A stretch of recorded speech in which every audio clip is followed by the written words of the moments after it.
goosebumps, poison lips. We're talking Batman, Batman. Macabre Podcast Universe. Hello, everybody, and welcome to the Macabre Podcast Universe. It is the podcast where we exist to prove people wrong when they say sequels are never better than the originals.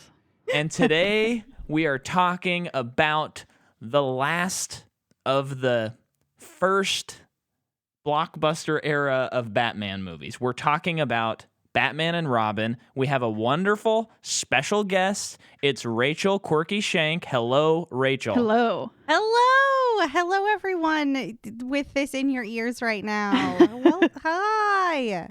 And in case you don't gosh. know, Rachel has a really great podcast, the Infinity Podcast. And if you are enjoying talking about comics, I mean, you're a perfect candidate for that podcast. Yes. Oh, thank you. I enjoy comic adaptations. My co-host Patrick is the comic book lorist, so I approach everything through the lens of this is the first time I'm experiencing this thing. Who's this purple guy at the end of this Marvel movie? I don't know. That's me with every superhero everything. It's like he's cool, but why? What's the history here? Yeah, if you animate superheroes in any particular way, be it live action or through drawing or CG, I'm there. Yeah. I'm there. I'm ready. What have you got for me? Well, and I personally, and please no spoilers for the final episode, I've been enjoying the three of you's coverage of WandaVision very much. Thank you. And I've been siding mostly with you because I think Patrick's been a little harsh. But no shade to Patrick. I want Patrick on this show. Yeah, Patrick is presenting very good counterpoints and things, and I'm sure that a lot of the positive notes that he has are just resounding with each other. Overall, he does mean it when he says he's enjoying what he's watching, even if he has notes. Yeah, I think it's perfect no notes. So yeah. But so I reached out to you and I said, we're covering these movies. We'd love to have you on. And you said, ooh, can I please cover Batman and Robin if no one's covered it? Yes. And if the audience doesn't know, this is a reviled movie by critics, by audiences. And yet we have someone on here who defends this movie. Oh, yes. They were so wrong and so innocent and naive back then. They didn't know where it was going. Well, and a beautiful thing about this is I feel like a lot of times there's a lot of movies that right now with Twitter and stuff like that they'll get a new discourse. And I think this is a movie that recently people are talking about again, kind of going, is this actually good? And I hadn't rewatched it since then, and I'm going, I want to be a person that loves this movie, but I don't know. Because a lot of times it doesn't pan out for me when the discourse changes. But we watched it a couple nights ago. It was fun. Mm-hmm. It's so good. It's so it's so fun and so silly. Yes. And geez, I just wish like 2021 superhero movies would just have really bespoke bombs. Yeah. Just really like one of a kind, like built out sets for everyone to play in. Like, ugh. I know, it looked like such a fun, like that's like, oh, that's a set I would like to be at. Yeah. That looked cool. Yeah, it's like someone drew it and then turned it into like 3-dimensional reality. Yes. It's great. It's great. It's oh my gosh. So good. And I think Uma Thurman is like one of the like top tier villains in comic book movies. Easy. She's so good in this movie. So good. Just like this almost like old Hollywood vibe. Yes. Oh, just like mustache twirling villainy. Really, through vampiry. It's so fun. Mm-hmm. Remember when actors were like all like super charismatic and just like cranked up to 11. Yeah. Oh, man. So what was your first experience with this movie? Oh gosh, I loved the Batman movies as a child. I I really liked Batman as a kid. Obviously, what child didn't in the 90s? So I was following this movie series for a while, and I honestly I remember visceral reactions to watching Batman Forever more than this one. But I'm pretty sure I watched both of those in tandem like constantly as a kid. Just like they're so fun and colorful and wild. You know, I'm sure they were as much in my childhood video rotation as like The Lion King or The Little Mermaid. Yeah. Oh yeah. So like they're just like forever in the fabric of my history in ways that I can't actually perfectly pinpoint. Yeah. Yeah. And what about you, Jordan? Oh, for this, so out of these like first four, this was the only one I had seen for most of my life. And I remember as a kid, I thought it was so cool, so fun. I specifically remember when Robin kisses Poison Ivy and he peels off the lips. And I was like, he can do that? I was like shocked when that happened. So I remember really enjoying it. Going into it when we did a couple days ago, I was a little nervous that it wasn't going to like hold up to my childhood memory. But gosh, was it fun. I loved it. Yeah. And I guess the critiques of the movie, you know, not being serious and not being dark is kind of like, well, yeah. I mean, I don't get out of watching Hot Rod saying this movie wasn't serious and dark. It never attempted to be those things. Yeah. So that's not, I don't feel like that's a legitimate criticism of this movie. Yeah. Just like, oh, it wasn't what I wanted it to be personally. Yeah. Yeah. When I was a kid, so I watched Batman, then Batman Returns, and of course, you know, that inspired my superhero Mysterious Man that never really took off. And then I watched this movie thinking it was the third movie because I was pretty sure that a movie called Forever had to be the last of them. And then usually I'm very good at the order of movies, but until this watch, I've never quite gotten the order of the Schumacher movies because as a child, I was convinced that this was the third movie. Yeah. So having said that, when I saw it as a kid, I mean, how can you not love Mr. Freeze? Oh gosh. Yeah.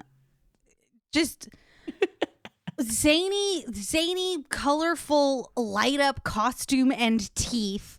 Ice puns out the wazoo. Like this is live action animation, and it is so good because of that. Yes. Oh man, his makeup was incredible. Oh my I gosh. was just blown away by it. Did you see anything about like what it was? Oh, I have some information here. Okay. Let me see. I'll just skip to that. So he had a blue LED light in his mouth. Yes. It took 6 hours to apply makeup. Wow. And the suit and the development of the suit cost around $1.5 million to figure out and to create. That's cool. Wild.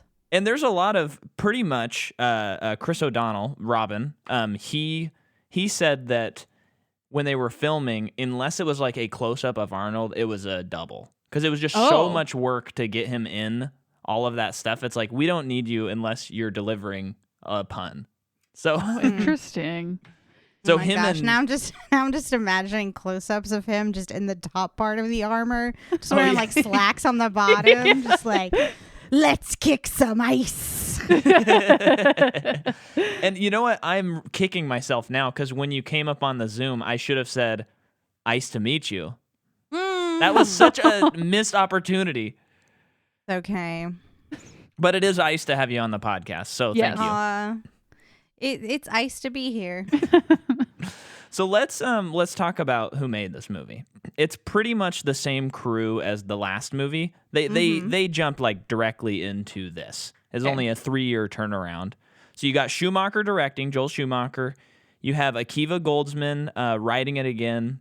You have the music by Elliot Goldenthal again, and the cinematography by Stephen Goldblatt again. The movie comes out June 20th, 1997. It has a $160 million budget. Domestically, it makes $107 million. Okay. Not so good. Okay. And then worldwide, it makes $238. Okay. So if well. It makes it back. Well, but if you're factoring in like advertising and stuff, I don't know. That's not much of a profit. Yeah. So this is the lowest worldwide box office of any Batman movie that's been Oh, released. wow. Okay. And when Really? Yes. Okay.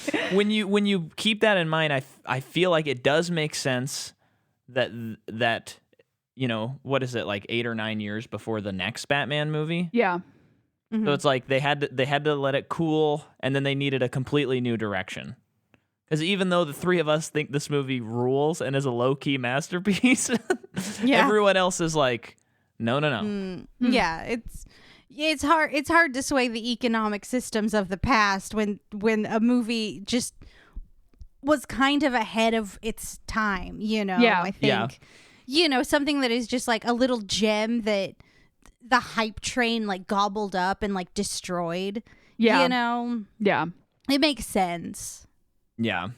So, okay, now let me jump into some information here. Joel Schumacher, while they were working on this movie, he was told to, and this is like the George Lucas thing. Okay. He was told to make the movie more toyetic.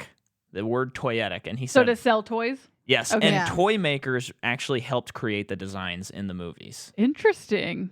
That makes so much It does. sense. It It does. really 'Cause does. Even as an adult, I'm like, I want to play with that like spinny light Batmobile. Like, what are we The talking Batmobile about? is cool. It is Looks really so cool. rad. Oh my god. But I feel like maybe this is like the exception that proves the rule, because I don't think that hurts the movie. It just makes it so fun to look at the Yeah. entire time. Yeah, this movie is so pretty. Like, it's so rich with all of its colors. Like, it's just like this tasty candy palette that you just get to look at for 90 minutes. Yeah. Like, even the blacks and the grays look delicious. Yes. I know. Just imagine if they did something like this now. It's just everything has such a texture, like its own Yeah. texture. Yeah. And like I feel like with because we've gone through Marvel and stuff, and there was a period of it's just concrete. Yeah, that concrete washed over look. Even though we love most of those movies. Yeah, no, it's yeah, just yeah. like- It's just like this was like there was such a unique vision for this. Yeah. and it looked like a comic book. Yes, it did. It really was did. Just short of being still images. Yeah. So Rachel, if you were to, you have $200 million and someone says Okay. you're not allowed to spend it on yourself, you have to make a Yeah. movie. Oh, I was gonna say you can't fund social programs with it. Yeah. Yep. How dare you? Nope. No, You can't help this other has to people. go to a movie. How dare? So Right. that's your situation, and someone says, "We want you to make something in either the MCU or the current DC universe in this Okay. style." Do you have a character that any character that you'd be like, this would work really well with that? Unbeatable Squirrel Girl. Huh? Absolutely. The Unbeatable Squirrel Girl. Is that a real character? Yes, she is absolutely a real character, and she rules. Oh my gosh. She's a plucky young woman who has the powers and tail of a squirrel, and she is like super OP. Like there's a new reboot, and I cannot recall who wrote it, but in the first issues, she's like kicking Kraven the Hunter's ass, and it's the best. And she's just like super excited, super plucky. Her animation style in the new Unbeatable Squirrel Girl is like very round, very Steven Universe-y, like just very like pastel-y candy colors, like a taffy. She would be great in that because like her stakes are always so cartoony. Just in general, because she has a best friend who's a squirrel. It's great. Oh, I love her. Yeah, she'd be perfect in this. Wow. That sounds great. I need that. That sounds awesome. She rules. She's so much fun. Oh. I've only heard of her. I haven't taken a comic book dive or anything, but sounds like I need to. Oh, she's so much fun. Oh my gosh. Shout out to our friend Whitney Brown. She dressed up as Squirrel Girl for Halloween a few years ago. Specifically that character? Yeah, she Oh, did. cool. I probably saw it and I was like, cool, she's just a squirrel for Halloween. I love it. Let's talk about, we have a third Batman now, and his name is George Clooney. Mm-hmm. Yes. So this is one of those things where depending on what you read, you're going to hear a different story about why the Batman changed. Because there's all these rumors and stuff that Joel Schumacher like really hated working with Val Kilmer, and Val Kilmer was really hard to work with. Yeah. But then at the same time, you have interviews. Of course, those interviews look like they're done on the Warner Brothers lot. So, how much... It's press. How much is press? Of Joel being like, no, he was a wonderful guy. Like, I loved working with him. And Val saying the same thing. Yeah. Like, there were no problems on set. So, basically, they come down to it, and... like Warner Brothers and Joel Schumacher are expecting Val Kilmer to be in the next movie, but he's already signed on to be in the movie The Saints. And there's a total schedule conflict, and they so then but it sounds kind of like Warner Brothers didn't really communicate that to him, and then his representatives didn't really communicate to Warner Brothers. They mutually were just like, maybe if neither of us say it, I can just go do this other thing. And just ghost him. It's fine. Don't worry about it. It's just a Batman. Ghost him. Who cares? Well, and Joel Schumacher does have a quote of saying Kilmer sort of quit and we sort of fired him. So, I mean, it sounds like it worked out for both parties potentially. So. And then speaking to some more casting, Joel Schumacher came to Arnold Schwarzenegger, who we've talked about on our Terminator series. Who has top billing in this movie, by the way. Yes, he does. Yes. Could not believe it. So now we have Batman 1, which is Jack Nicholson top billing, and then we have this one with Arnold top billing. So when is the next Batman movie where we get a top billing of the villain? It better be good. It better be worth it. Yeah. Because these are worth it. Yeah. Yeah. I think Arnold's really good at this movie. Oh yeah. No, I can't believe that the internet taught me to dislike this movie. You know how the internet kind of like biased you, like, oh, maybe that movie wasn't as good as I thought it was. Maybe the performances are like really weird and wacky, and it's like, no, this literally works. Like, you can be as buck wild as you want if you as the actor are like committed to it. If you just like own it and like pick your actions and play them earnestly, it can be so fun. I think I'm starting to get that feeling again, not to bring WandaVision back up, through performances by Catherine Hahn. Like Catherine Hahn in Spider-Verse and Catherine Hahn in WandaVision is just like, yes, just commit to the bit, guys. This doesn't have to be ironic. Just go there. Live in that space. Yeah. Weird. Yeah. And so he does like such an amazing job too, because he's wild and has all these puns, like an unusual amount of puns. But then it's like, I really believe his love for his wife who's in a coma. Like that he's so devastated, and that's his huge motivation. And it's like, I want him to have that. Yeah. He really wants it.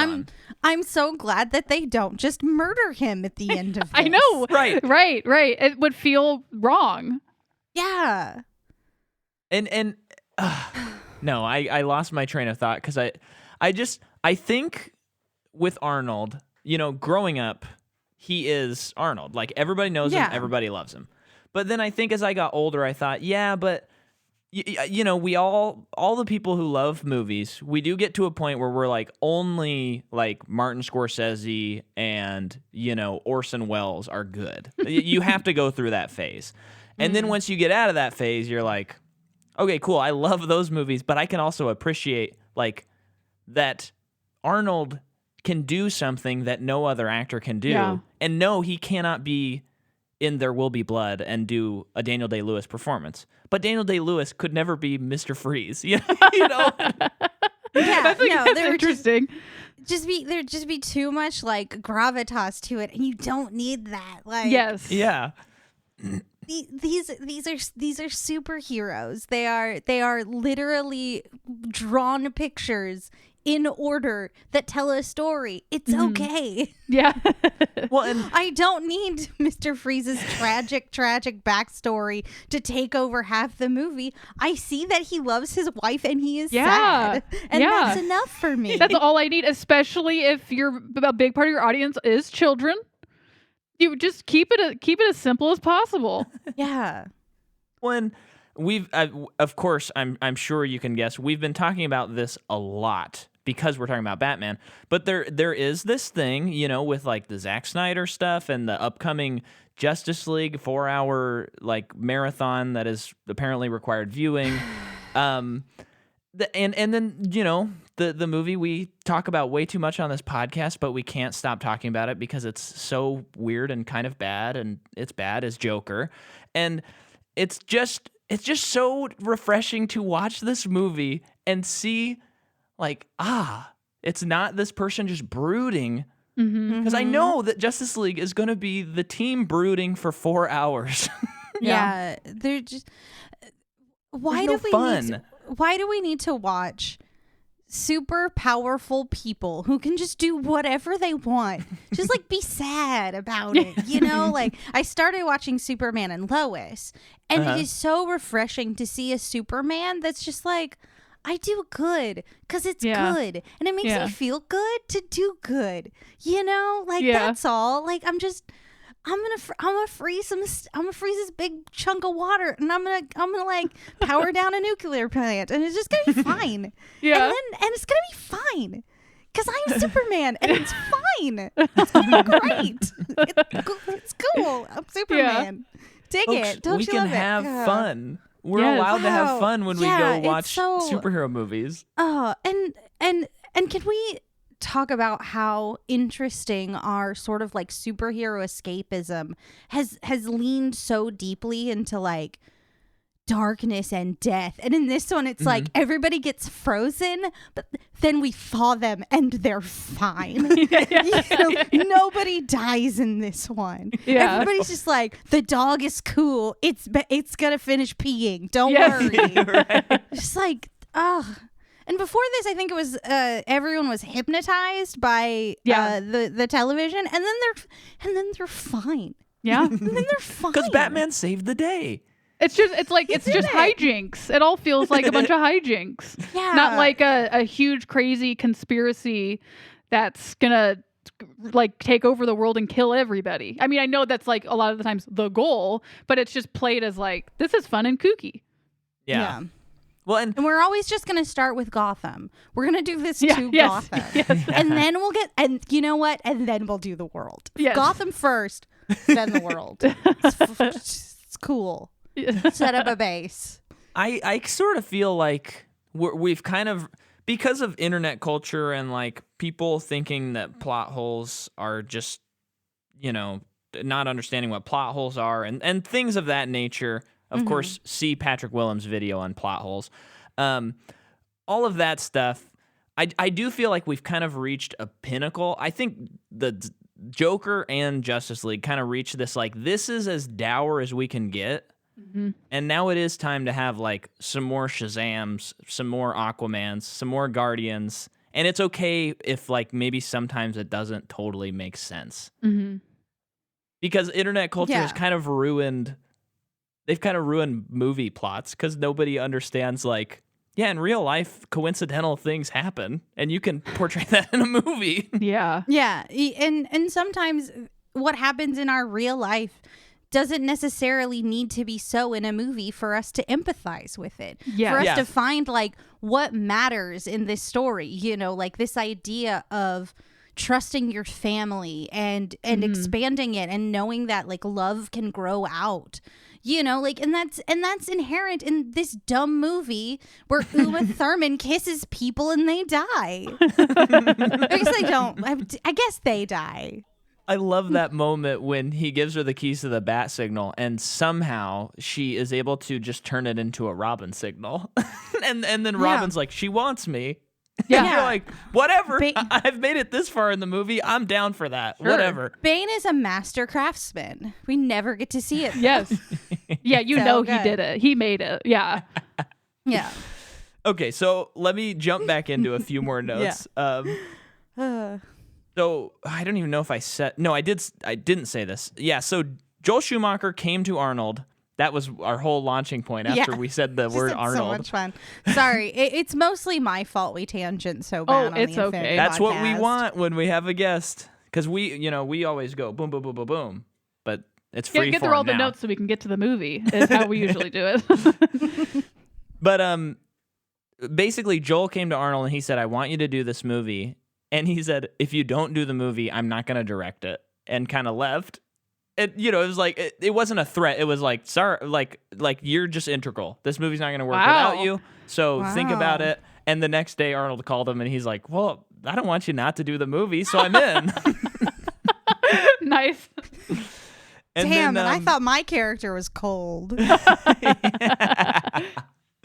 Then we have I forget his name, but the scientist in from Gremlins 2, that guy. I'm gonna look it up. Yeah. Lionel Luthor from Smallville. Okay.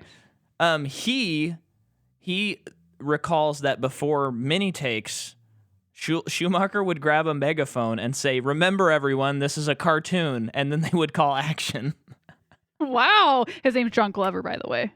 John Glover. Okay. Yeah. Yes, thank you. That's great. And then we have the executive producer of the movie. I thought he said something very interesting about it. He's the guy who really got Batman put to screen. We talked about him a little bit in our first episode of this series, and he's been an executive producer on all of them, and he describes the whole series as such. He said Batman is the Batman of 1939 before Robin.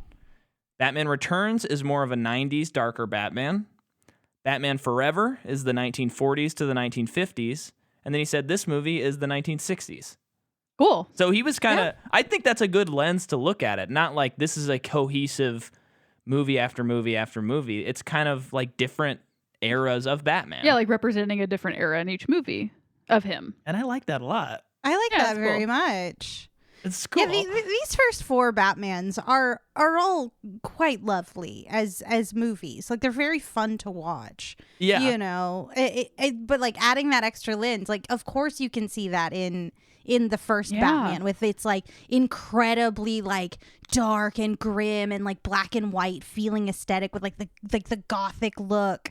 Oh, I love that. That's great. Good job, movie series. I even with Batman Forever wasn't my favorite, but it's like you can't tell me it wasn't exciting though. It's a wild ride. That one also has some of the most musical lines of the franchise. Like all through this one, I just kept thinking that one extra in the safe going, "It's boiling acid," or Chris O'Donnell going, "Holy rusted metal, Batman!" Like they just live in my mind. Like those lines live rent free of just like Tommy Lee Jones going, "Hand to me." You know, it's just so. There's such music in that delivery that they just like stick with you. It's so fun. And in this one with the opening scene in the museum, you said as we were watching, like they just need to put like the pows and the bangs like when they're hitting them, like they're just so short of just doing that. I say great. Throw away Justice League, put that money into doing an Adam West like recut of this movie. That would be fun. As an alternate, not a replacement, an alternate that you can watch. Yes. Okay. Get on it, internet. Make that happen. Yeah, make that go. Hashtag the release the West cut. Come on. So Arnold Schwarzenegger was paid $25 million for the movie. Wow. You know, and this is around Terminator 3, and we talked about. I think he was paid the same amount for Terminator 3. So. We have that. Then finally, here's what we got, and then I'm done. The studio, while Schumacher was working on it, was really impressed with the dailies. And in case anyone doesn't know, that's just the footage at the end of the day that they'll review. And they were like, before this movie even came out, they said, "You want to do 5?" And he's going, "Yeah, I'll do 5." And so they had this plan, which would be Batman Unchained. And it was supposed to be This is a quote from the LA Times. Continuing in the same vein with multiple villains and more silliness, and the script had Scarecrow as the main villain. Cool. Ooh. And through the use of his fear toxin, he resurrects the Joker as a hallucination in Batman's mind. And Harley Quinn appears as a supporting character, written as the Joker's daughter. That's interesting. Weird. Okay. Very okay, weird. Okay. I can go there. It's fine. Yeah. And then it was hoped that the villains from previous films would make cameos appearing in the hallucinations, culminating with Jack Nicholson. Wow, that's wild. Ooh, I love that. That's kind of cool. But then, I like that. I'd watch that movie. oh, heck yeah. I'm all about it. Batman Unchained, let's go. Yeah.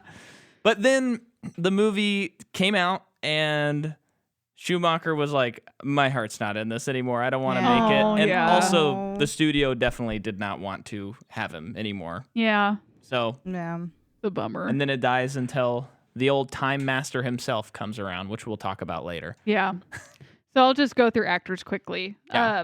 So we have Jeep Swenson plays Bane. He's in best known for this movie, Bulletproof, and Walker, Texas Ranger. And then he passed away shortly after the movie actually came out. Oh. And then, so you said it's Alicia Silverstone. That's what Schumacher called her in the behind the scenes. So she is probably best known for this, but also Clueless. She's also in True Crime, The Babysitter, Scooby-Doo 2, which I didn't know about, and now I got to rewatch it. Yeah, To find that out? we got to cover that on Patreon soon. Yes. Those movies. That's just a highlight of her. She's obviously in much more stuff. And then Uma Thurman, who plays Poison Ivy. She's in Kill Bill Volume 1 and 2, My Crazy Ex-Girlfriend, Pulp Fiction, Burnt, Motherhood. I wrote Super Ex-Girlfriend twice, so that must have left an impression on me. Oh, My Crazy Ex-Girlfriend. My notes don't make sense. She's also in Gattaca. That's right. Yes. That's a great movie. And then, of course, we have George Clooney, who is in ER, Burn After Reading, From Dusk Till Dawn, Ides of March, Oh Brother, Where Art Thou, and the Ocean's movies. Oh, and something to note, too, he was filming ER while they were filming this movie. So Really? they had him on weekends. Really? Which is like... They had him on weekends for this movie? Yeah, he was in the... So like That's Friday, I crazy. think Friday, Saturday, Sunday, he would shoot. And then he would do ER Monday through Thursday. Wow. Yeah, that makes sense. ER was very popular at the time. Yeah. Yeah. I mean, it's like on the weekends he was Batman, Yeah. and then he's Bruce Wayne during the week. But yeah. So, what do we all think about George Clooney as Batman? I want to hear the takes. I'll let you go first, Rachel. I think he's fine. He's not going as big as other Batmans have, but I'm cool with it because like the rest of the world is so zany.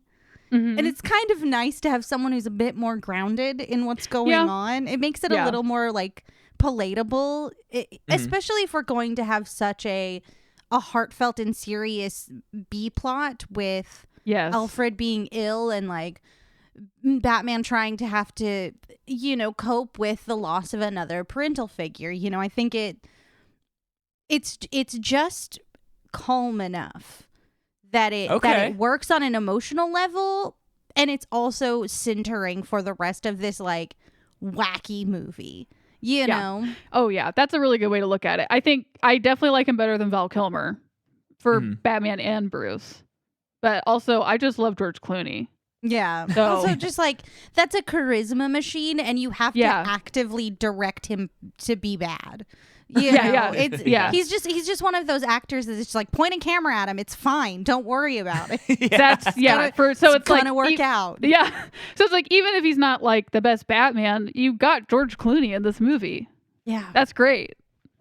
It is wild though, because even in the behind the scenes, which it's them on like the Warner Brothers lot, everybody is ashamed of this movie, and those are That's old crazy. interviews. Mm-hmm. And Are these interviews like while they're filming the movie and it hasn't even come out yet and no one? I think they're like during the press tour that would follow them having shot it. Yeah. And there's stuff where like Chris O'Donnell saying we just did it too fast and it was way sillier, but he's going, I wouldn't change the opportunity, I would do it again. Yeah. But you could tell there's like a I don't want to openly say that I liked this. And George Clooney, it's rumored for years that if you met him somewhere and you said, "Hey, I saw Batman and Robin," he would give you like $20 to reimburse your ticket. Like he was that ashamed of the movie. That's a bummer. But here's what I will say though: there was one person in the interviews who was just talking about how fun it was and how they just brought their all. And can you guess who it was? Arnold Schwarzenegger. Uma Thurman. Oh, Uma It was Thurman. Uma Thurman. Yeah. Come on. It was I knew Uma. it. I forgot she was in it feel for a like it was Uma. Yeah, but even Yeah. Schumacher, he's like, he said, I feel like he did do what he wanted to do, but he just, in the interviews, he's kind of going, I did not mean to make everybody so upset. I just tried to entertain people. Sorry. And he apologizes for this movie, like, throughout his life. Wow. It's pretty sad. It is. Yeah. It's a good movie. Yeah. Maybe this will be the definitive touchstone episode that changes the narrative from here on Maybe. out. That Batman and Robin I- rules. I would say our ranks have been increasing as Yes. time has gone on, because as much as I learned to hate this movie through the internet, I also learned to love it again through the internet. Yeah. You Yeah. know, like the folks like Hannah Bleckman, who are just so well versed in Schumacher's filmography and just really like understands like what he is doing as a director. It really like changed the way that I look at his works, and now I start looking at them through like what he was intending, which is he loves his actors and he wants them to look so good all of the time. There's this like desire for like decadence and escapism and delicious colors. Like that's the thing. Like this is so, I already said it looks like candy, but it's so important that it's so pretty to look at. Like even the shots of just like stuff, you know, like the observatory on top of a pair of very muscular arms. That's so cool to look upon. Yes. It really is. Because Joel Schumacher wants to make pretty movies, and sometimes I just want to look at a pretty movie. Yeah. I love that take. I love that. And I agree with you. I think that's great. Well, let's dig in. Let's Okay, go I'm for the plot so here. excited to relive So- this. I'm so ready. Let's go. I'm euphoric about it. So we jump in, and right away, it is bat butt, bat pecs, bat ears, Robin butt. It's all of it. Yeah, We got the it's- human body oh. front and center. Doing it all. And I love so much the rhythm where it's like Batman and Robin and Batman and Robin and Batman and Robin. It's just like, remember, this is Batman and Robin. So we're gonna give them both Yeah. as much screen time as possible, as often as possible. Yes. Yes. So good. And then they're gonna jump in the car, fight some crime. Of course, chicks dig the car. yes. Dig the car. I had to And- pause and go, we're 2 minutes and 28 seconds into this movie and I'm in love. Chicks dig the car. Yeah. So then we head to the museum, and this is where we're introduced to Mr. Freeze. And we have this sequence. Okay, maybe you don't like this movie, but you can't deny how cool this sequence is. Oh my gosh, it's Oh, incredible. yeah. The choreography is awesome. Yes. And he freezes like the whole museum because he's trying to get more diamonds. Yeah. And you have people on ice skates skating around on the ice fighting Batman and Robin.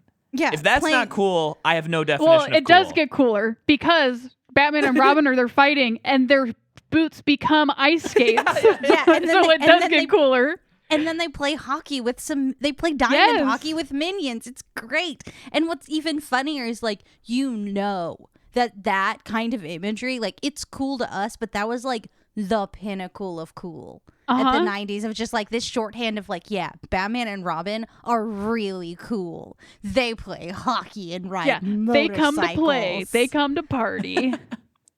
Well, and this whole first act, much like Batman Forever, actually, if you were flipping through the channels and you'd never see this, you would go, "Oh, I'm watching the end of a movie." It is 'Cause it's insane so crazy. how Yeah. crazy it is. And then you're going, "Wait a second. I'm 7 minutes into this movie and I'm watching the climax of a movie. Yeah. what am I supposed to do with my brain at this point? Just keep it on the channel and just let it ride. It's honestly one big brassy jazz credits number away from being a Bond film.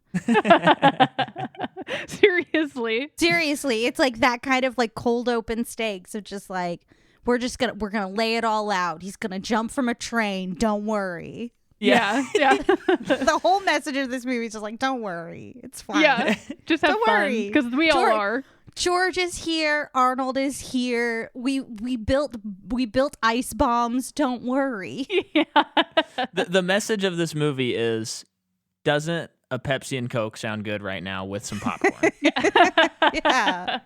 Because it's just like, oh, I'm in the theaters.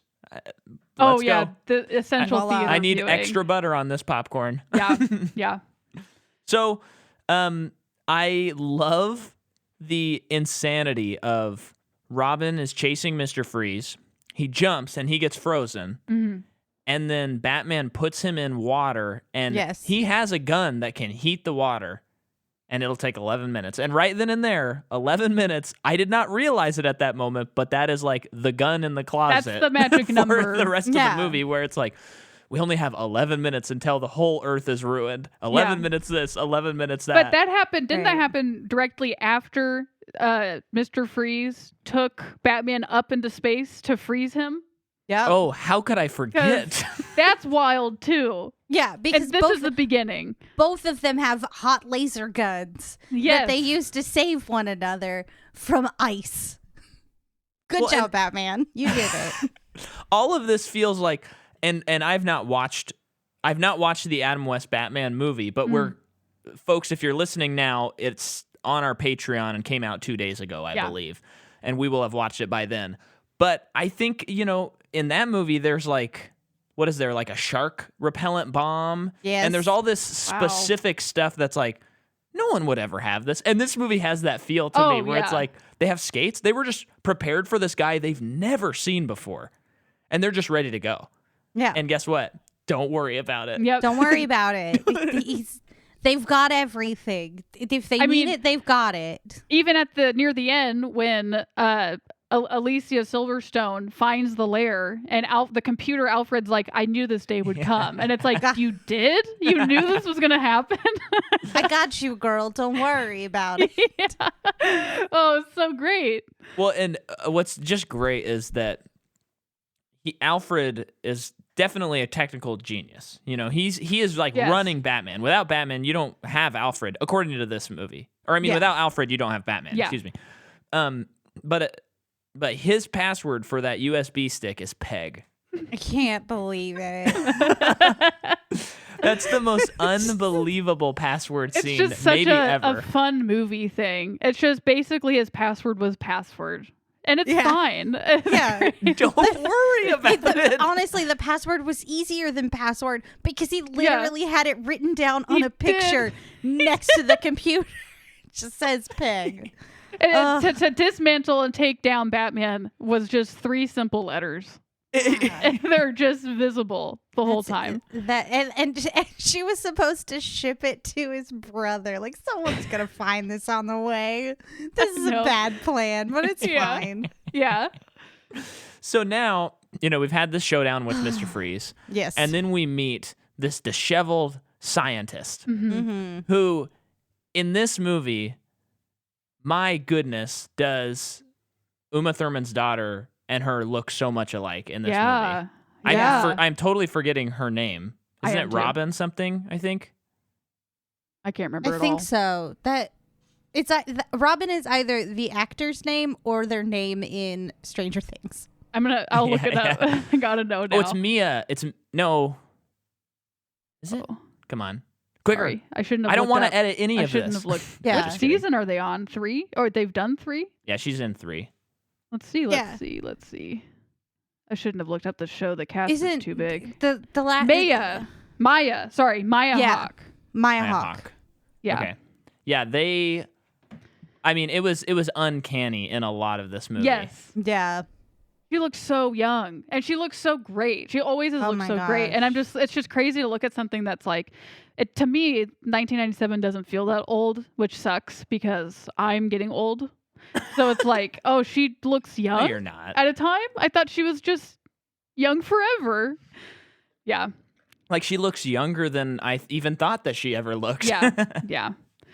But yeah, she's dedicated her life to plants and ancient plants and bringing back extinct plants. Yeah. But her scientist, the head dude, he's always cooking up something that he won't let her in on. Yeah.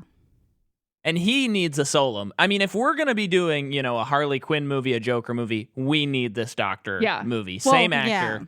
Yeah. I want that. Because this guy... Just put John Glover in like every DC thing because I love him Yes. all the time. He's so good as Lionel Luthor too. Just seeing him here, I was like, oh yes, you're very good at all of these things. Yeah. That you do. Yeah. Good job. Good job. Who is that character in the universe? I'm so Superman illiterate. Lionel Luthor is Lex's dad in Smallville. I don't know how canonical that is throughout. But because Smallville is set as like Superman in Smallville before he like finally attains the mantle of Superman, like Lex also lives in Smallville and that's his dad. And he's a real mean bean. It's great CW bullshit. I love it. So now we have, I would say this would be like my qualm with the movie. What I'm about to say is the character of Bane and the creation of Bane. He's just so not comic book faithful that it's not even like the same character. Yeah. And that's a bit of a bummer. It doesn't really bother me that much, actually. It's just kind of like, oh, that's kind of a missed opportunity. I mean, at least they made him crazy. If they were going to use him at all, he looks like a dead body that's been pumped full of gross pus or something because he's all green looking and veiny. So he looks nuts. So at least they do something with him. Well, yeah. I mean, it's a Schumacher movie. It's going to look good. Yeah. But yeah, that would be my like one complaint with the movie. It's a missed opportunity, but I really like Bane and Dark Knight Rises. So for me personally, that's covered.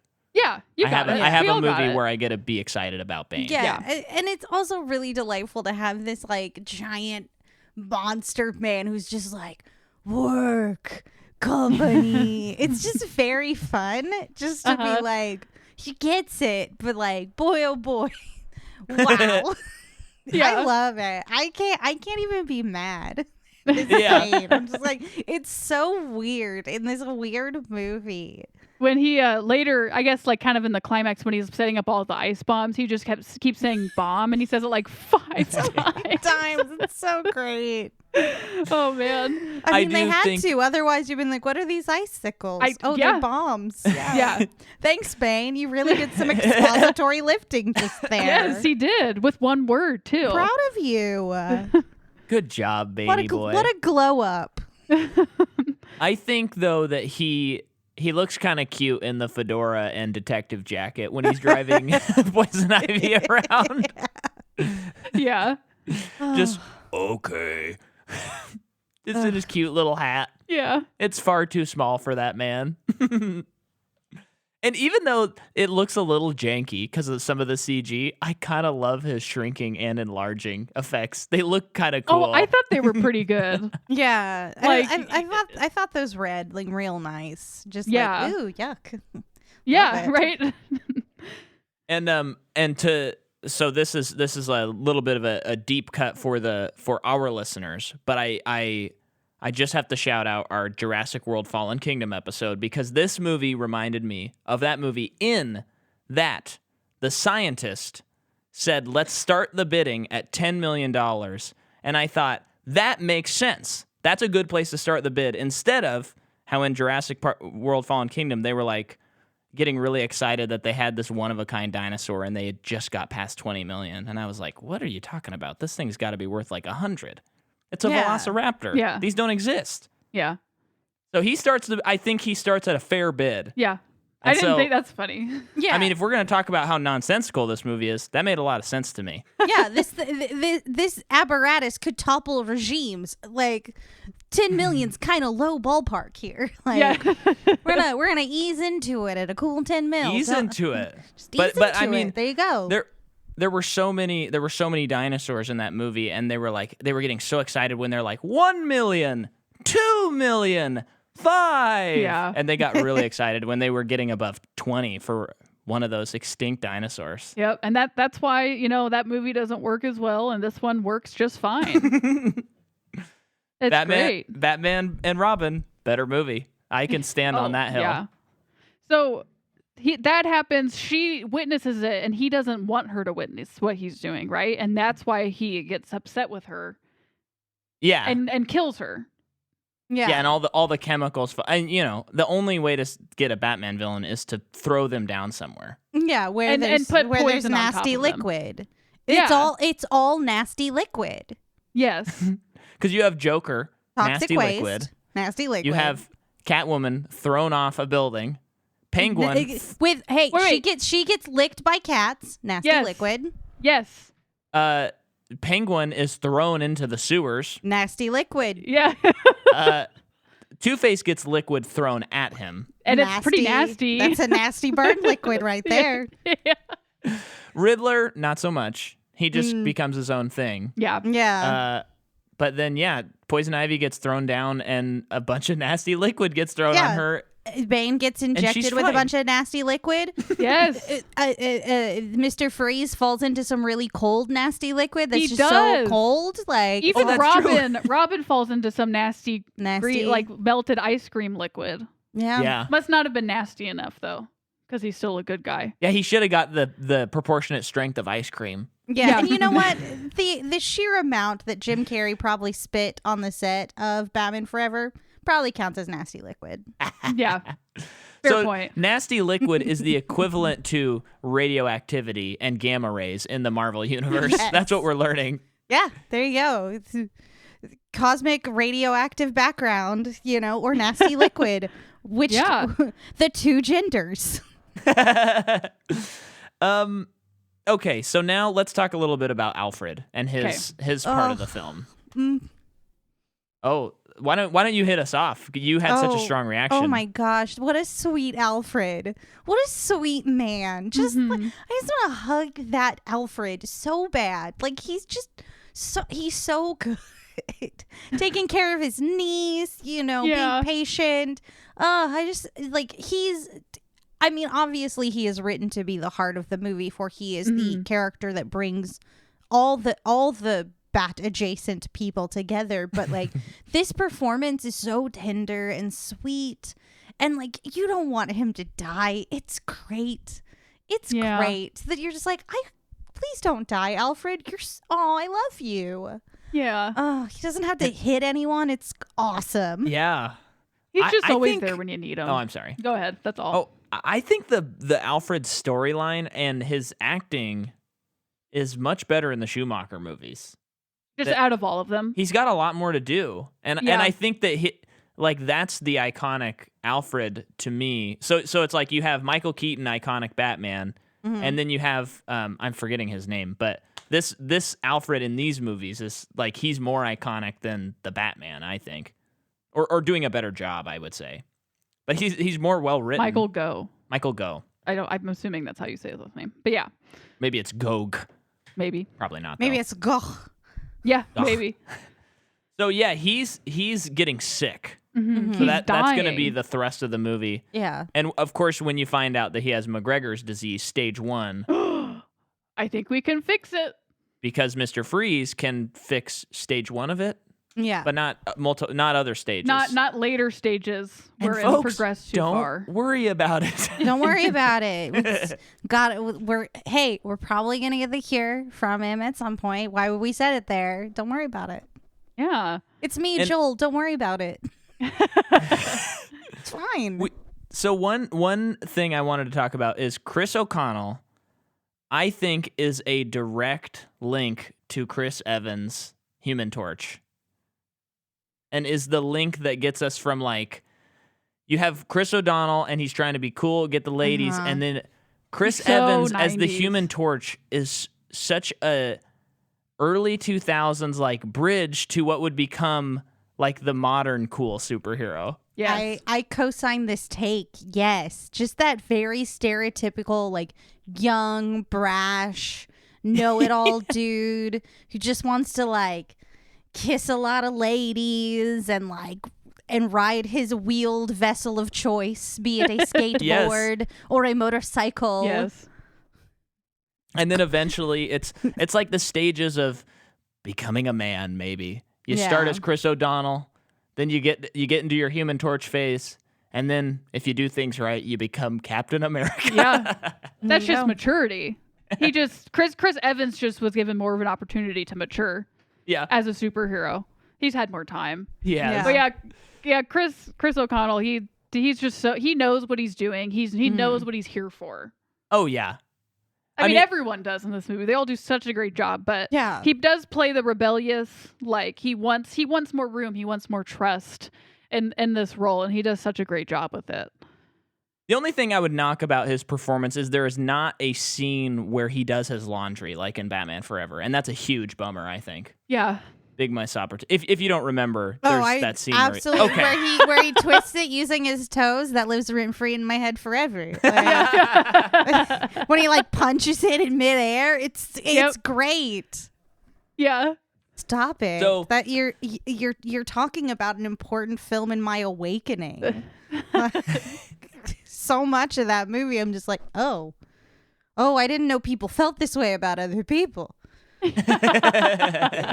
It's gross. Is he not wearing an earring in this one? No. He's not. Oh, he got rid of the earring. They get rid of it. Yeah.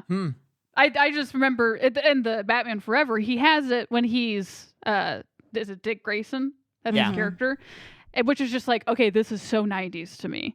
And then when he's Robin, he keeps the earring, and it's like, that's just kind of, it's a small touch, but that's kind of wild to me. Yeah. And it's interesting. It's like when him not having it in this movie, he's like, it actually kind of gets in the way.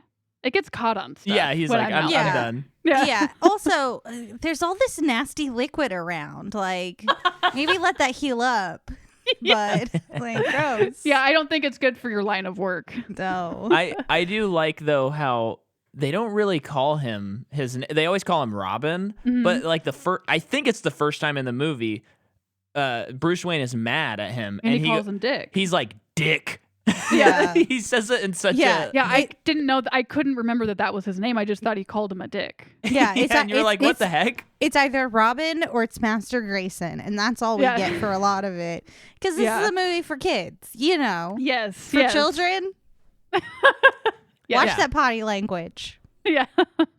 But he does use it. He has one where he gives him a malicious use, and then later in the movie, it's like, you did a good job, Dick. Mm-hmm. And maybe that's for anyone who didn't know his name and they needed the clarification. Like, oh, he said it again. Okay. That's his name. Yeah. Maybe that's just a term of endearment. So let's talk about Barbara. Yes. We're here for Barbara, right? Yes. We like Barbara. Yeah. Barbara is going to become Master Batwoman. Code Cracker. Yes. Barbara. She's able to figure out passwords. She goes on this crazy motorcycle chase. Yeah. That scene was pretty long, but kind of had that, like we talked about last week. There is definitely like a George Miller Mad Max, but with like a techno vibe to it. Yeah. That I really like. And this scene is like, this is kind of like Mad Max. This is well, cool. What really reminded me of George Miller stuff was when Poison Ivy goes into the Turkish bath and there's all the neon black light dudes. Yes. And it's like, this feels like Max just stumbled upon a society of neon people living in this cave. Yeah. Like that. It's just, and this is just a thing that exists. Yeah. And then we're going to exterminate them. Let's watch Mad Max tonight. Okay. Let's throw them really hard across the room and then they'll run away. It's fine. Yeah. Don't worry about it. They're okay too. Nobody dies in this one. That's going to be my episode description. I think I'll say every sentence, describing what's going on, and then I'll just end the sentence with "Don't worry about it." Don't worry. It's cool. Be Joel. You're going to be safe. I promise. There's the scene where yes, I loved every second Yes. of the rainforest scene where they are trying to bring Mr. Freeze in. I audibly started screaming yes, yes, yes when I knew we were going to be doing like the bidding for jewels on the pretty ladies and we were going to get a really great burlesque number. I was like, yes, yes, I am ready because I remembered this. And I'm like, this is going to be so much fun. And I was correct. Yeah. Oh my so gosh. they're trying to bring Mr. Freeze in because he needs one more diamond. Yes. And that's my best Arnold Schwarzenegger, more, which sounds more like a Christopher Walken, but Yeah. Whatever. neither one can I really impersonate. I can't impersonate anyone. Anyway, so then this jungle number starts playing, and Poison Ivy has the coolest entrance Yep. ever. And she comes out and she starts, Doing her love potion to everybody. yeah, she's sending her love potion everywhere, and then they start bidding for her, and this pits Batman and Robin against each other, and they're saying $1 million, Yes. $2 million, Robin's Yes. like, I'll borrow the money from you. $10 Yes. million. and then Yes. he goes, put it on the card, and he has a Batman credit card. It's so good. It's so good. Don't leave the Batcave without it. Yes. Say more. And here's what I will say. I will eat all of the words that I have ill-spoken about this upcoming Justice League if we get even just a glance of somewhere where there's a Bat credit card. It won't happen. Yeah. But if it is, I am going to say that it is a perfect movie and I'm going to love it, even if I hate everything else. We Because- need the Bat card back. Yeah, Batman needs a credit card. Make it happen. It's How so else? good. How else is he gonna get all these bat embossed warming tubes or whatever that he puts on people? It's like stick on warming pads. Like Yeah. they Yeah, gotta he be probably- bat shaped. Come on. He has a Bat credit card open, with whatever bank it is, so that nothing can be traced to Bruce Wayne. It's like he's legally registered. Maybe he has a birth certificate for It's Batman. Batman LLC. Yeah, You can, I was going look to be up like, is he his- an LLC? Yeah. Did he get a corporate card? What is happening? Yeah. Which, it's, there's that great moment in Dark Knight, which I wouldn't say it's in response to this at all. But you remember that scene where the character goes to Morgan Freeman and he said, look, I found all these drawings of like the Batmobile and Yes. stuff. And he goes, what I want is $10 million and all this stuff. And then Morgan Freeman goes, you really think Bruce Wayne is Batman? Okay. Go ahead and leak it to the press. It calls his bluff, basically. Yeah. But I mean, that's kind of cool because my mind does, watching this movie, it's like, what is the monetary situation here? Like, how do they do this stuff? And I do like how in The Dark Knight they get into how That's this stuff stuff that is you built. that you think of. Like this movie, they do that stuff and they don't provide any explanation, and that's part of the reason why it's so amazing. They don't. Yeah, no, there But shouldn't be. It's not that type of movie. It but is kind of fun to think of, but how does this world really work? yeah. This is crazy. Yeah. But I think with this and Batman Forever, you cannot go into these movies saying, this is the world I live in. No. yeah. You Yeah. can't. And it's not even We don't this- have enough nasty liquid in our world. We're working on it though, but not yet. Yeah. Not yet. One thing I did want to point out too is there was a cool shot of Robin when he's on the ground and he flips up and the camera flips with him, and it reminded me of like a Lee Winnell shot from what's that movie that we Upgrade. love? Upgrade. Yeah. And I was like, yeah. I didn't know that they did this in the 90s. Like, Maybe what? yeah, took a note out of the Schumacher playbook. Poison Ivy gets the jewels and she leaves with them. Yes. No, Successfully. Mr. No, Freeze takes you're them right. off of He her does. neck. He does. Boy, oh boy, once again. Dang, Schumacher movies. I forgot how much of these I'm just like, oh, humans feel this way about each. How dare you? I loved so much sitting watching that like pheromone striptease happen and just being like, Yeah. so many women in this audience are smelling that and they're like, oh, Oh, like, so many important revelations about self happened in that moment because Seriously. I cannot possibly be alone here. That is so funny. So yeah, so he takes it. Oh, that's right. She tries doing it on him, but he's cold-blooded. Yeah, So he's he's just immune like- Which- to it. I like that. I Well, love like that he cool. is true to his wife. And I Yeah. think he has. I think Mr. Freeze has a great story and motivation in this movie. Yes. It's so good, and you can make fun of it if you like, but when he cries and the tear freezes and melts away, that's cool. That's it's very sweet, you know. It's just one of those like, yeah, he's doing a lot of like quote unquote crimes, you know, by stealing Yeah. diamonds, you know, but Yeah. he's doing it to like save his wife, and the only reason he goes dark and bad is because the thing that was tethering him to his humanity was removed from him. It's so great to watch that story beat like push him further, and that Ivy is the person behind that agenda. Like it's such great dynamics, you know. Like I know this is very silly and stuff, but like the consequences of that are so fun as storytelling moments of just like, Yeah. she wants this, so she does this, and it leads him to do that, and like that makes his redemption arc that so much more satisfying because it's just like, you were wrong, she's fine, you have an opportunity to be the person she loves again.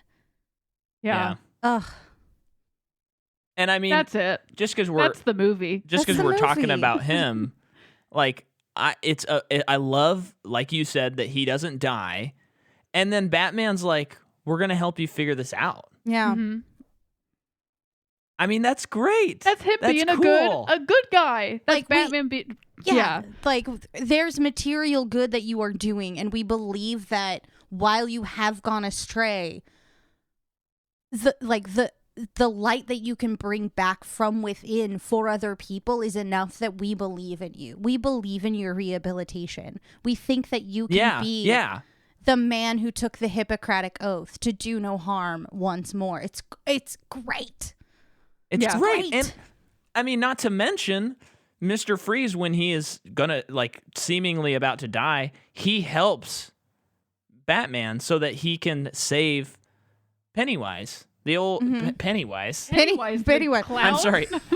Alfred. Down in the Batcave, they Pennyworth. all float. Oh, Pennyworth. Okay. I was Yeah. like, what?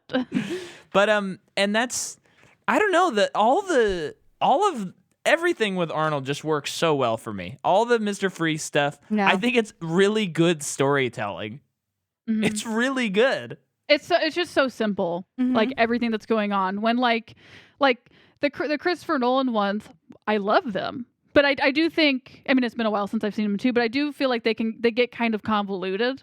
And to me, it's like, I don't really care. I just am having a good time watching these movies, so that's fine. Yeah, But they do get a little convoluted. Yeah. Yeah, You can't make a straightforward movie. No. That's not possible. And that's okay. No. Yeah, and that's fine. But like sometimes you don't really need Ra's al Ghul's entire like mysterious backstory to become the forefront to understand that he wants to poison Gotham. You know, it's just like he wants to Right. do that. It's fine.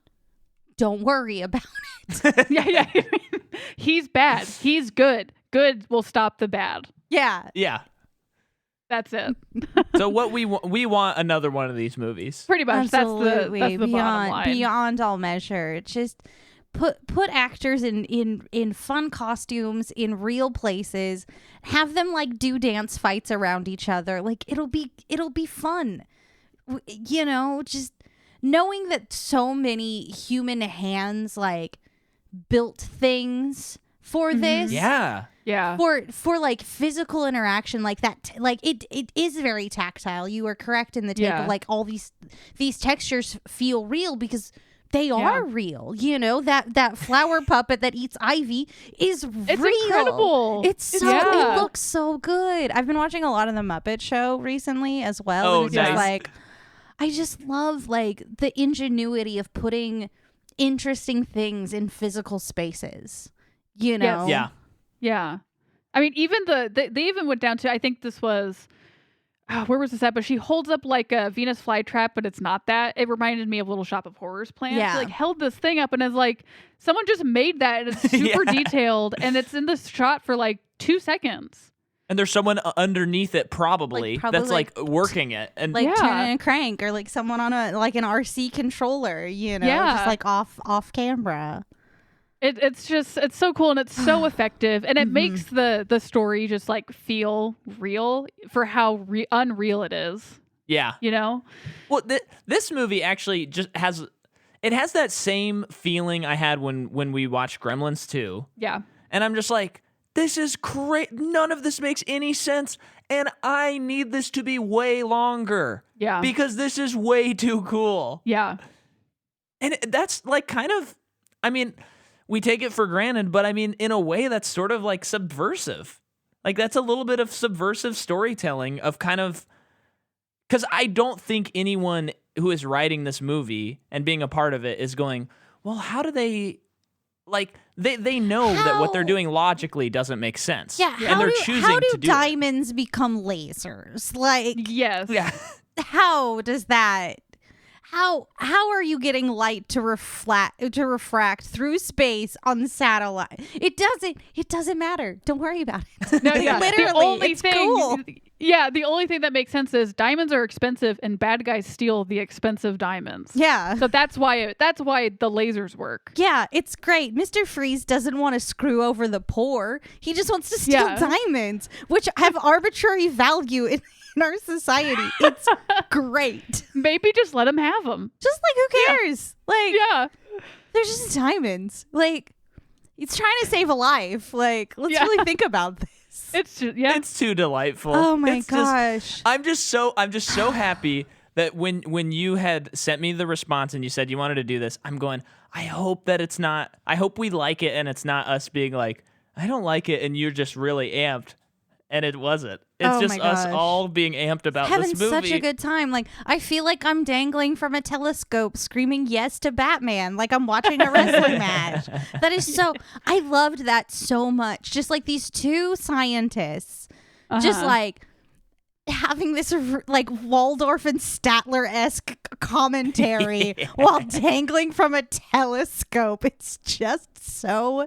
And delightful. Batman's just like, hold on. Just That's like all he's... It's like, you just have to stay there. We have 11 minutes, okay? Diamond's running. Just hold on. I gotta move this a bunch. Yeah. What is that? Like they hit the telescope, and I think the one scientist says like, what does he say? Oh, like, it's just another or something. It's been one of those days, I do believe. It's been one of those days. Yeah, you're right. I got frozen and thawed, and now I'm getting hit with my own telescope. It's just one of those days. But frankly, if he's a citizen, if he's a citizen of Gotham, maybe it is just one of those days. Definitely.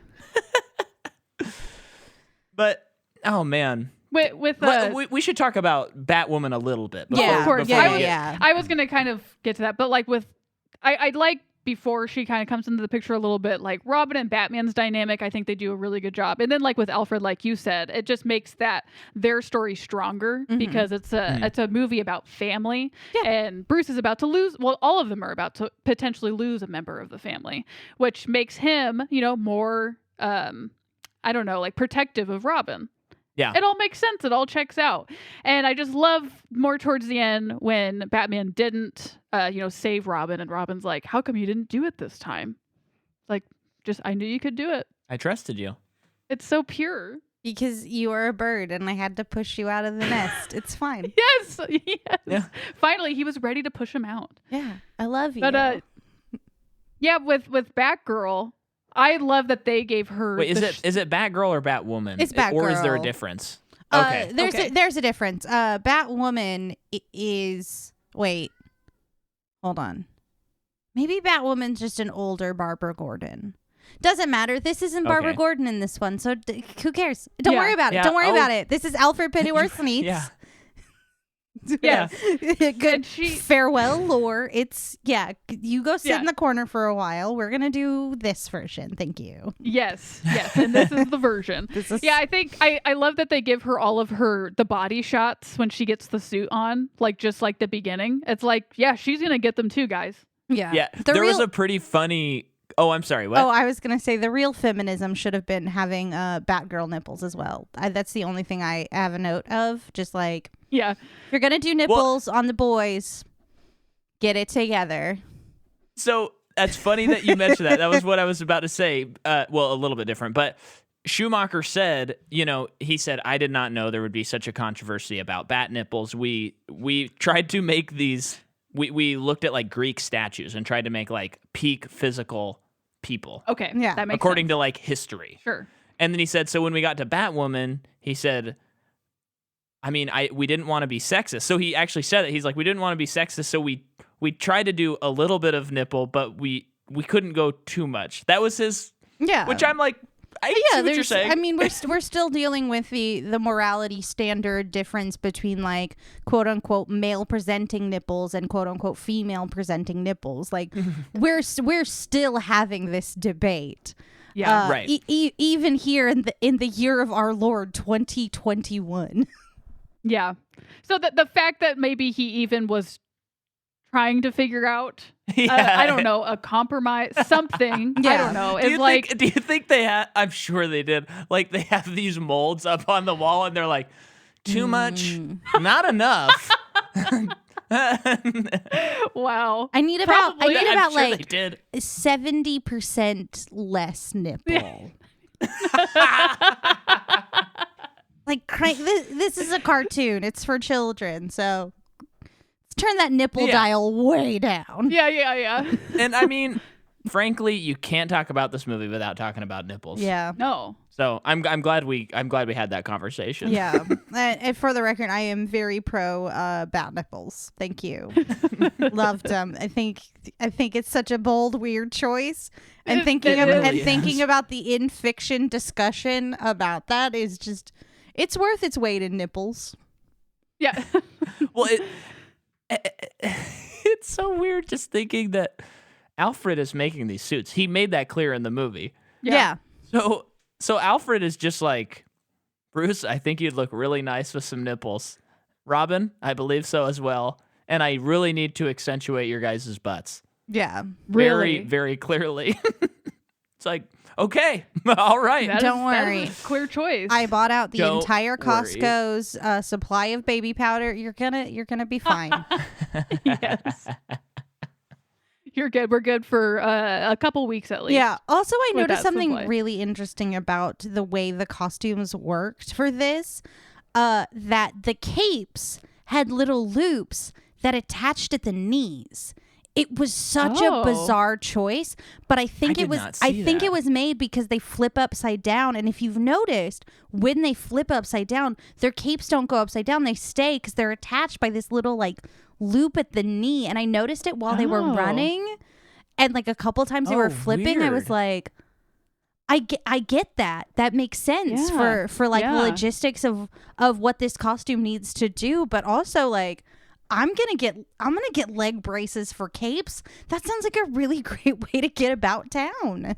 Sounds like they figured out the cape problem Yeah, in this movie. I didn't notice that. I solved didn't it. either. Yeah, it was really correct me if I'm wrong, internet, but I'm pretty sure like a couple of times the capes were attached to both knees.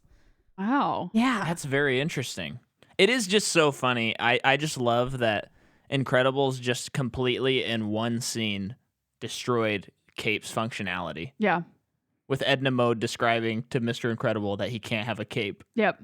But they still look really cool. yeah, Yeah. And especially in a movie like this, it's like, come on. You gotta have the cape. I mean, Edna. Let's get the wings. Yeah, Edna Mode's not wrong. Like, now that we have characters that move in real time, you don't need a cape to sort of like show movement in a still image. It makes sense, if we're doing that. But I gotta say, I love seeing a cape. Yeah. I think they just elevate it for me. Yeah. I wonder if there'll be a cape in the new Batman movie because I could see them being more practical. Isn't there in the trailer he's in it in the I suit? think so. He is? Okay, I couldn't remember. I don't remember if he had a cape though. I thought there's just a shot of him as Maybe. like his face as Batman. Okay. I have to go back and watch the trailer. I'm pretty sure he has a cape because it's Yeah. a descriptor of playing the role of Batman is donning the Right. cape and cowl. So That's Yes. true. Yes. you kind of How- can't do Batman without the cape. True. How amazing would it be if, because that trailer was very intense. It looked cool though. I mean, I'm excited about that movie, but it's intense, which wasn't necessarily what I want out of the next Batman movie. But if the movie like the movie just starts and it's like and the whole movie is like this, like amped up, and there's pows and bang. I obviously this would never happen, but That'd just be the imagine craziest a marketing. world where that happened, Yeah. and like the contrast is not nearly as dark and stuff, Oh my and it's God. just like the most insane movie. Matt Reeves pulled a prank. Everybody's walking in expecting 7, and instead they get a Schumacher. I would literally laugh myself for days if that's what Yeah. happened. If it was just like, yeah, our Pats is just a really corny Batman. That would just be crazy. She was like, if you did that, I feel like marketing wise, you would want to market it like you're rebranding Batman. And this feels like, I mean, I'm not. It just still feels kind of like you're a little bit run of the mill darkness, which it looks like it's going to be a little bit more detective, which I'm super into if that's the case, and I hope so. But you'd think they would really try and rebrand him. Yeah. And obviously this is not going to happen. No, This is just like it's just yeah. this is like a genie in a bottle. You have a spare wish to use. Yeah, And you just say, even the monkey's paw isn't messing with this one. Just like no, and somewhere a monkey paw finger just like went up and was like, why? Yeah, I'm giving that one back That to would you. Yeah. take it back. Damn. the dead monkey's like, I don't even want to see Batman movie like that. Yeah. Yeah, I will say Well- I'm very excited for our Pats because I realized very yeah. early on in the idea of this production of like, of course Bruce Wayne is just a weirdo. Like he's gotta be like, I'm sure sometimes he's very, very charming, but like the idea that like this is your life and these are your choices and you're just building batarangs, you have to be a little weird, and I love that. And he's gonna look so good. Oh yeah. My goodness. I'm If he not- looks half as good as he looks in Tenet, we're all good. If he looks half as good as he looks anytime, Yeah. it'll be great. Like Bruce Wayne, handsome weirdo. Yes. Yeah. Yes. Gotta love it. I think it'll be good. It's gonna be good. It has to be. It's Batman. I hope so. Having said that, though, there are movies that aren't so good. But Yes. But yeah, I mean, I feel like I've said what I wanted to say about this movie. But I mean, do either of you have more thoughts on this? As we kind of rushed through the end, but I mean, I do like very much that we do have a beeline where we've got the very cool teen element of the two kids like escaping to go race motorcycles. I forgot that we took time out of our Batman movie to just be like, hey, in a couple of years, you're really gonna like this film franchise called The Fast and the Furious. We're just gonna give you a little appetizer right here of it. Yes. Have fun. It's a very like Dean Pelton, like, I hope this doesn't awaken something in me. And then it's just like, please give me all the weird, wacky race movies. Like, I think if anything is a spiritual successor to these Schumacher Batmans, it's gotta be the Fast franchise. I feel like you said something about Fast and Furious when we were watching that part. I made a joke. I just made a joke, Okay. but you're bringing the seriousness. I think so, because there's family being very important. There's the incredible idea that like this family can't be beat in the same way of like Batman cannot be beat in a Schumacher Batman universe. Like the bad guy can get away sometimes, but like good always wins. Just the sheer gonzo physics of everything and the deep love of cars and set pieces and building those stakes in really fun locations. yeah. I think Interesting. the Fast franchise like scratches that similar itch. That's very interesting. So, Rachel, we have to admit, we never really watched those movies. I started watching them during quarantine because Patrick and Scott have just raved about them for so long, and we're so excited about the Fast 9 trailer. I was like, I have to understand what this is, because two humans who I value the opinions of like think these movies are really great. Very similar to like how they got me to watch John Wick, and as I have yet to be led astray. I still need to watch Fast 8 and Hobbs and Shaw, but up to this point they have been so much fun, so that's good to hear. Wild, just like, how do we do superheroes but they're cars and no one wears capes? We figured it out. Like sometimes they're like spies and other times they're doing a heist. It's fabulous. I just have so much fun. If you need an idea of like how weird it gets, start with Tokyo Drift and then go back to the first two, because that's the only one I've seen. The first two are still like tending the normal waters of just like, this is an undercover FBI story. Like we're trying to do Point Break but with cars. Which is great. Like Fast 1, a very tender story between two men on opposite sides of an opinion, like finding love and respect for each other. It's great. I love it. But like when they hit Tokyo Drift, they're like, no, it's just Punch Boys, but they're cars. We're doing that. It's fine. And they're still so good. Like their stories are so fun and the characters are so committed and so solid. Cool. To like who they are, you know, like everyone's like Dominic Toretto's always like family, but it's like it's super important to him, and it's a key part of his characterization that carries you through. It's so good. I love it. Wow. It's great. Also, the race sequences are so much fun.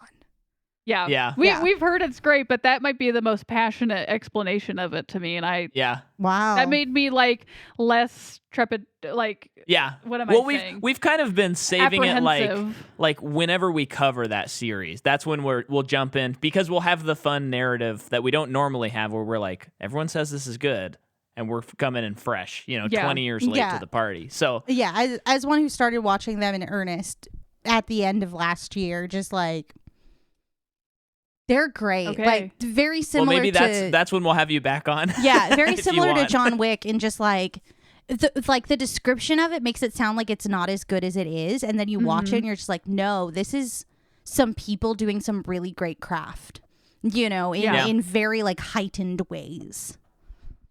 Well, and it does make sense, because what's one of our favorite franchises? It's Mission Impossible, and it seems like it's in a similar zone.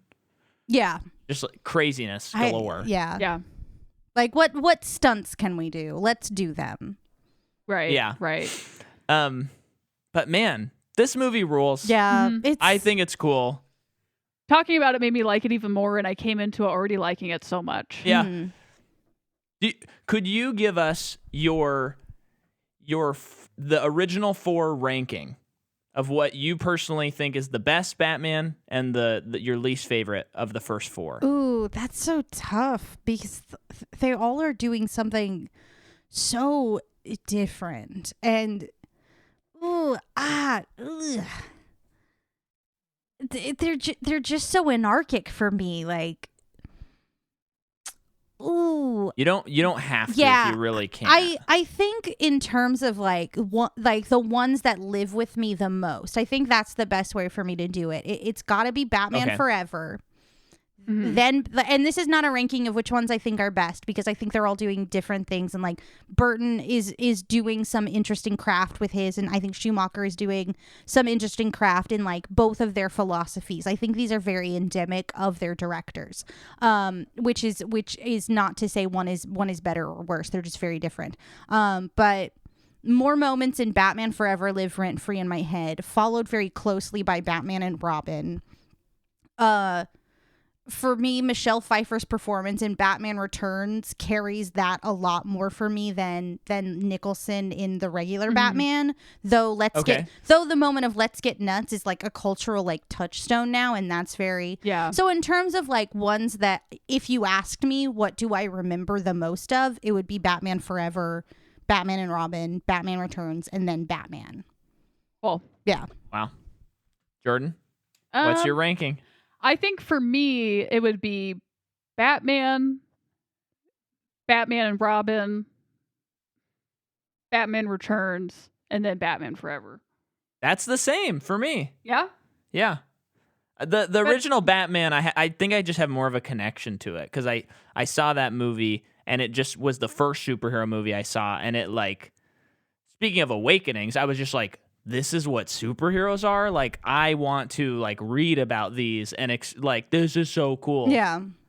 Yeah, no, but I do agree that I think all of them are doing a totally different thing, which is really cool because we have Burton for 2 and they're both so different, and then we have Schumacher for 2 and they're both so different. Yeah. Sure, they, like, both directors, like, their craft kind of, like, looks the same, sure, but, like, what they're going for is still different in every movie. Yeah, absolutely. Yeah. And it's just, I think that the two Schumachers are more closely related to the unified theory of Rachel, Quirky, Schenk, because, like, I look at these and I'm like, of course I became a burlesque dancer, like, obviously, like, no wonder I was in, like, this really, like, heightened, like, high theater, high drag mentality for so long, because, like, I grew up on these kind of movies, you know, these very totally sparkly, very colorful, very cartoony. Like, of course I'm an otaku now. Like, what were we even going to do about this? I love when everything's just cranked up to 1,000,000.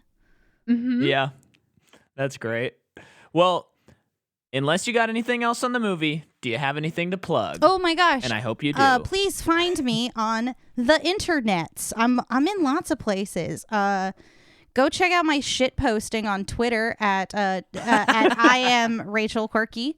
Also, so the same on Instagram, though I don't do much with my Instagram except for post dumb photos of old dollar store buckets because they carry memories. It's fine. But if you want to yell at me or talk to me directly, I do Twitch streams.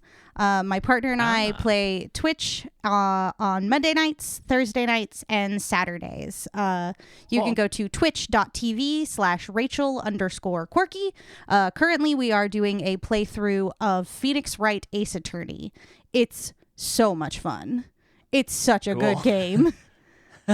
I'm voicing Phoenix Wright, and I'm not doing a good job, but my partner John does amazing voices. So come to talk pop culture with me and come to listen to great performances by my partner. Like, we're awesome. We make one functioning streamer together.